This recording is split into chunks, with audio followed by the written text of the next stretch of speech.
Goku, as in Son Goku, written in the Japanese kanji, which is the same as the traditional Chinese characters, reads Son Wukong in Chinese.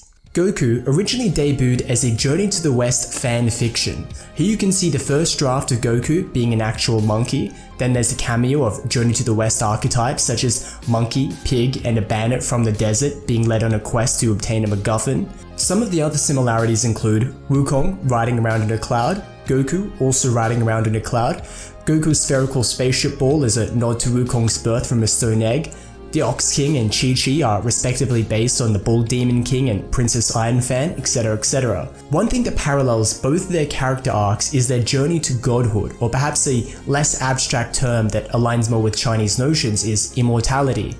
With each episode setting them up to develop the powers further, they either further themselves in their quest by the use of some supernatural device or by making a moral distinction. Both of these ways represent two paths to immortality in the stories. That being said, The Journey to the West is a satire and a comedy. It doesn't necessarily spoon-feed spiritual truths like a more profound esoteric work does, but it does skim through all of these esoteric teachings, making it accessible for a wider audience who aren't ever going to read the I Ching, for example. But back to Goku's name, aka Son Wukong, here lies our first clue about immortality. Like the Buddha once was, Wukong in the beginning of the novel is perturbed by the finiteness of being and ventures off on what can only be called a pilgrimage to seek immortality. At this time, Wukong had no name, but was instead referred to as Hu Sun.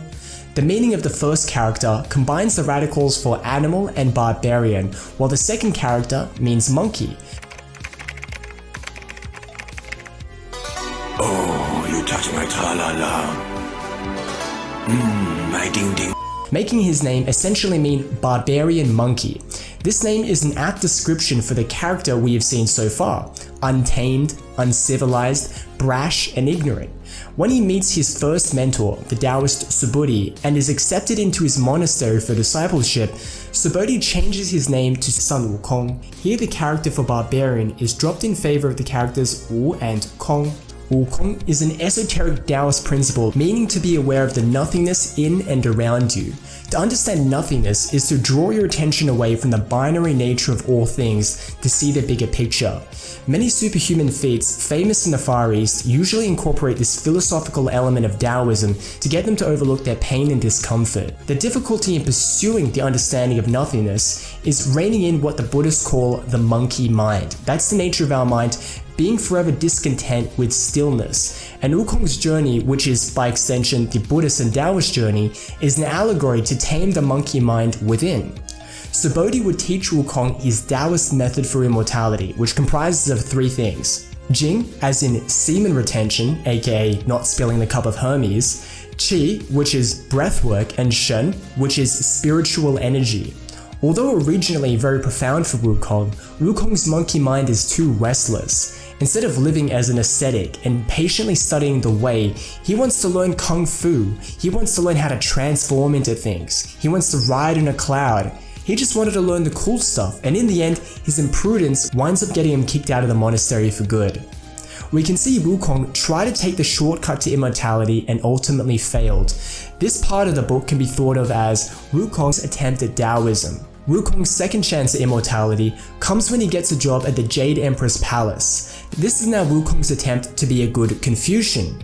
Despite his individualist nature, Wukong jumps at the opportunity to serve the emperor, showing his inclination towards Confucian values. But instead of being a loyal and trustworthy official, Wukong's monkey nature gets the better of him again when he shirks his duties to steal a bunch of Taoist immortality pills and a peach that grants eternal youth. Wukong's shortcut to immortality now seems to have been fulfilled, but instead of enjoying his eternal youth, he gets caught and has his freedom taken away forever as punishment.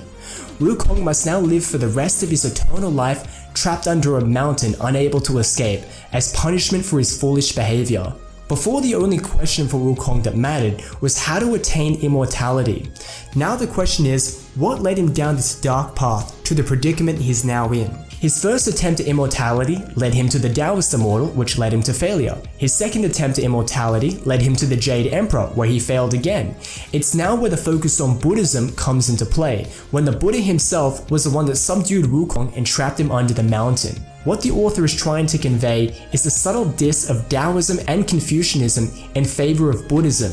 By way of Buddhism, Wukong is finally subdued. Wukong now gets a chance to redeem his soul, which according to the subtext of the book is Buddhism. The historical monk Xuanzang is leaving Tang, China to fetch the sacred Buddhist text from India, and on his way, Wukong is released to help the monk on his journey. Here we can see different monsters and demons, like Wukong, being redeemed of whatever wrongs they were punished for by doing good deeds and converting to Buddhism. Wukong's pilgrimage to India is also a direct allegory for his spiritual ascension in Buddhism. For example, the distance from the beginning of their journey in China to their end destination in India is written to be exactly 180,000 li, li being the rough equivalent of a kilometer. The reason for this number is that it's a reference to what are called the 10 evils and 8 wrongs. You can think of them as the 7 deadly sins of Buddhism. It is written that the length it takes to reach the destination is exactly proportional to the amount of sin in your life. On the other hand, if you were to be free of all these things, you would arrive at the destination immediately.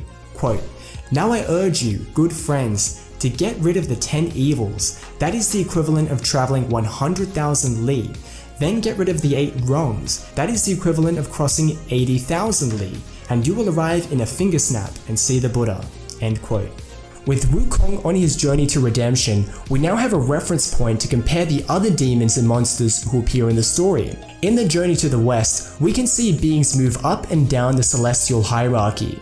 Perhaps a human ascends to immortality by right living, or perhaps a monster is sent out from heaven for doing the wrong thing. The cosmic journey makes for a very weird but comical primetime viewing. For instance, when the moon goddess's pet rabbit escaped, learned the way, became an immortal, and came down to earth as a demon to try and tempt Xuanzang out of his monthly oath of chastity.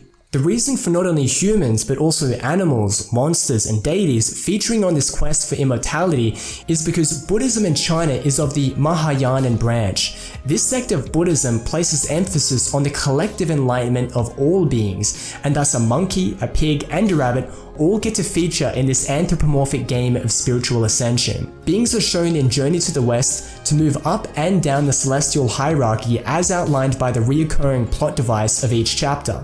Number 1. A description of a demon's mountain or aquatic home written in poetic verses. 2. The initial encounter during which Xuanzang is tricked by the demon's magic. 3. Then there's a battle with the disciples. 4. Because the demon is usually a renegade celestial animal or protege, Wukong searches heaven for the master of the demon. 6. The master comes from heaven to subdue the demon.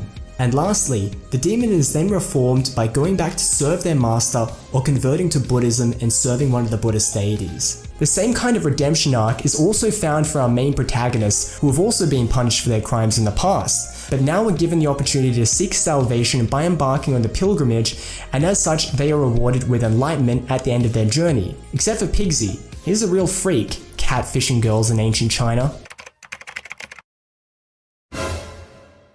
Although Xuanzang's disciples are demons, what separates them from the demons they often do battle with is that the disciples have all sought redemption and immortality the right way.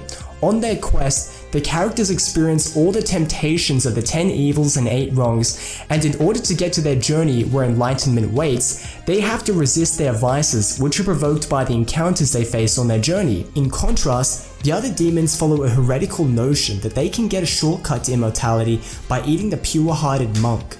But just like when Wukong tried to take a shortcut to achieve immortality, the demons who tried this would ultimately face their downfall.